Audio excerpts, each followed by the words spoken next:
They left, maybe without warning, maybe with 1,000 lies dressed as reasons, and now you're standing in the ruins, not looking for them, but looking for something, a word, an explanation, a final truth to hold in your hands like proof that your pain wasn't madness. But let me tell you what no one dares to whisper in your healing journey: you're not going to get it. Not the closure, not the apology, not the neat, cinematic ending your soul aches for, because people who cause the most damage often walk away before the dust even settles. And the truth, they were never planning to stay long enough to clean up the mess they made. You think you need closure, but what you truly need is clarity, and it doesn't come from them, it comes from everything you've learned in the silence they left behind. They were never honest enough to begin with closure. It sounds like such a reasonable thing to ask for: a conversation, an explanation, a moment of truth to make sense of the silence they left behind. But what if the very person you're waiting on was never built for truth? What if their foundation was deception, quiet, careful, practiced deception? You think they owe you honesty now in the aftermath, when in reality they never gave it to you when it mattered most. They wore the right face, said the right things. They knew how to mimic love, how to echo your hopes just enough to keep you believing. But deep down, there was always a distance you couldn't explain. Something missing, something you felt but couldn't name, and now you're here, trying to rebuild from ashes and asking for answers from someone who never told the truth when the relationship was alive. How can you expect them to do it now that it's dead? You think if you could just speak to them one more time, you'd understand. But you wouldn't, because the truth isn't just what they say, it's what they never had the courage to face in themselves. People like this don't just lie to others, they lie to themselves. They don't just avoid you, they avoid accountability. And if you force them to sit down and explain everything, do you really believe the words would be clean? That suddenly now they'd find the moral strength to tell you how deeply they misled you? No, they'd spin it, blur it, justify it, maybe even turn the blame toward you as they always do. And you'd walk away more confused than before. Because people who hide their true nature while pretending to love you cannot give closure, they can only offer more performance. That's why the most painful truth you must accept is this: you were hoping for honesty from someone who never had the tools, the courage, or the heart to be honest. And that doesn't make you a fool. It makes you someone who loved deeply. It makes you someone who believed what was shown, not what was hidden. And they knew that. They counted on your hope to carry their mask. So now, when they vanish without a trace or walk away like none of it mattered, don't beg for closure from a person who was never emotionally available enough to begin with. Don't ask for gold from someone who handed you stones and called it love. What you seek is not in their hands. It never was. It was always in yours, in the way you trusted, gave, stayed, and held on.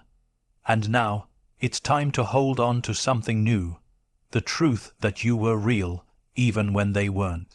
They've already moved on from the story they wrote in you. They walked away calmly, quietly, maybe even smiling, as if the memories meant nothing, as if the moments that cracked your soul were just passing scenes in their day. And while you sit there with questions burning through your chest, they've already written a new chapter, not about you, not even about what they lost, just something new. Because that's what people like this do. They don't just leave, they escape, and they do it with the emotional detachment of someone who always knew they could. You were the story they entered for a time, a narrative they controlled, rewrote, and finally abandoned, and now you're trying to understand how someone who meant so much to you could move on as if you never existed. You keep replaying the scenes, searching for signs, thinking there must be something left that tethered them to your memory, a thread, a trace, a regret. But the truth is far colder than that. They've already edited their version of the past. In their mind, they're not the one who vanished without accountability. They've created a version where they were misunderstood, or maybe even the victim, and in doing so, they've released themselves from the story they carved into your heart. That's why closure will never come from them. because they're not even in the same emotional space as you. You're grieving something they've already buried and walked away from without a glance. That difference in depth in memory, in conscience, it's what haunts the ones who truly loved. You keep thinking one day they'll realize it all, that they'll feel it, that they'll come back and say, "I see it now." But for many, that day never arrives. They find new hands to hold, new names to whisper, and new eyes to convince. They don't pause to mourn what they broke because the ending wasn't written in your heart. It was written in theirs long before you noticed the silence. And maybe the cruelest part is this: you were still fighting for something they already considered finished. That's why the pain feels so one-sided, because it is. The closure you seek assumes mutual emotional weight, a shared emotional history. But when one soul leaves the room carrying nothing, and the other is left clutching shattered glass, there is no shared ground. Only silence, only distance. So stop looking for them in the place where you last felt seen. They're not there, and if you ever do hear from them again, it won't be the truth you're hoping for. It'll be another performance, another version of events that protects them, not you. So don't wait at the gates of a story that has already ended for them. Don't beg the author to return when they've already started a new book. Instead, write your own, and this time, let it begin with the strength you found in being left behind. Silence was the answer. You just didn't like it. You waited. You gave them time, space, kindness. You held your breath through weeks of silence, clinging to the hope that maybe they just needed a moment. Maybe they were confused. Maybe they'd come back with an apology, or at least a reason that would let you sleep again. But they didn't. Days turned to weeks, and then into an aching truth that refused to be spoken out loud. They were gone. No message, no explanation, just a silence so sharp it cut deeper than any goodbye. And yet you still kept waiting, not realizing that the silence was the answer. You just didn't want to hear it, because silence, unlike words, doesn't negotiate. It doesn't comfort or clarify, it just is, and it demands that you listen not with your ears, but with your reality. That absence wasn't neutral, it was a choice, a message louder than any farewell. And the cruel part is, we often pretend not to understand it, because silence doesn't give us a reason to argue with. It gives us no closure, no clarity, just a void where we once felt seen. But when someone chooses silence in place of honesty, they are showing you who they truly are: not confused, not lost, but unwilling to be accountable. You think they owe you words? No. What they owe is a level of courage they never had to begin with. And silence is their way of escaping without the weight of confrontation. They walk away leaving no fingerprints, hoping their absence will fade like smoke. But silence is not invisible. It echoes. It speaks through every unanswered message, every event they never showed up for, every moment they left you questioning your own worth. The tragedy is not that they left without saying goodbye. The tragedy is that they believed silence was enough to erase the damage. And here you are, still trying to find meaning in their absence, as if their refusal to speak holds some hidden wisdom. But there's no riddle to solve, no deeper meaning. Sometimes silence is simply avoidance, wrapped in cowardice. The final insult to a heart that deserved more. And maybe the hardest lesson of all is this: they didn't think your pain deserved an explanation. They didn't think you were worth a conversation. That silence was not their confusion, it was their conclusion. And now you must decide if you'll let that silence be the last thing they write in your story, or if you'll rise, speak your own truth, and reclaim the ending.